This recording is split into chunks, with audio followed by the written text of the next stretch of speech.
I started smoking as a 19-year-old when I was stationed in Turkey with the United States Air Force. I started smoking because I didn't much care for the taste of alcohol and because we drank while playing cards, drank at the Airmen's Club, drank at flight parties, and drank a lot in the pavilions in Bursa and Istanbul. I quickly learned that smoking cut the taste of alcohol. Through the years, my cigarette consumption gradually increased to 2 packs a day.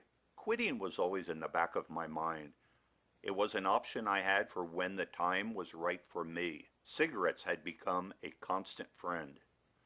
They were at the best times of my life and they were with me during personal tragedies.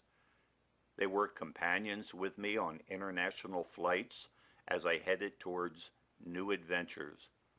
Along with coffee, they were with me at the beginning of every day, at work, and at every meal.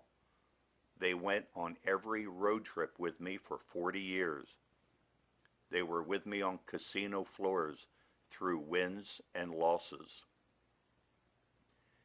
Each time I left my home or office, I did what I called the three slap.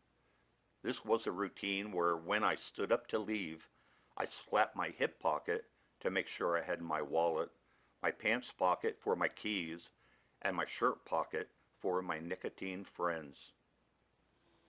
By 2002, I noticed I was coughing a lot. I coughed so violently every morning when I got up that I had to hang onto the kitchen counter for 5 minutes until I stopped.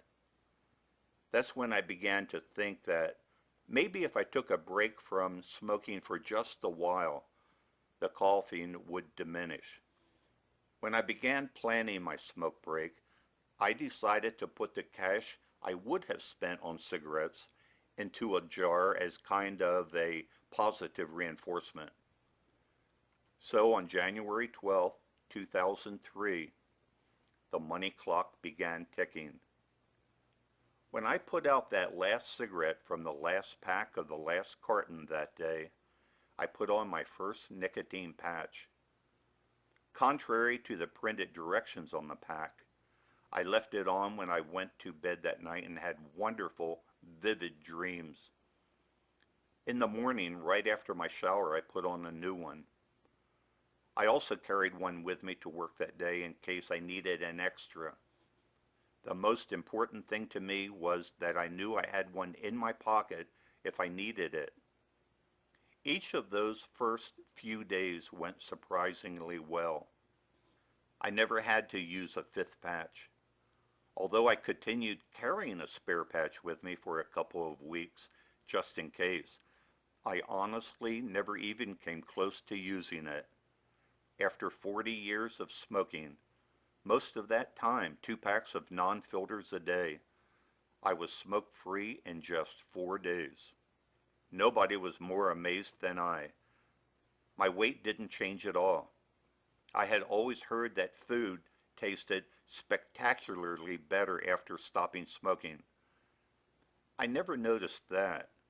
Food didn't taste any better or any worse to me.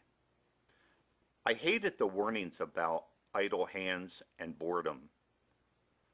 I kept myself occupied at home so I wouldn't be tempted to smoke for something to do.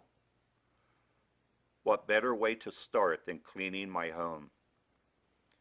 I thoroughly cleaned my house room by room. I washed down every wall in every room, every window, and every piece of furniture, and was appalled to see all of the nicotine in the wash water. I had previously thought that the sun porch needed a new coat of paint. It didn't. I just washed the walls and the room went from nicotine beige to white instantly. By the end of August 2005, my smoking account had $9,630 in it, not including interest. So in September, I figured it was time for a little bit more positive reinforcement. I dipped into the account and took a 2-week trip to Crete, Athens, Munich, Germany for the Oktoberfest, and Amsterdam. I spent about $4,500 and still had a balance of $5,130 left. I continued to put aside the same amount of money every week that I didn't smoke up, and by the end of August 2007, I had a balance of $12,430. In September, I went back to Europe on what I called my cigarette money.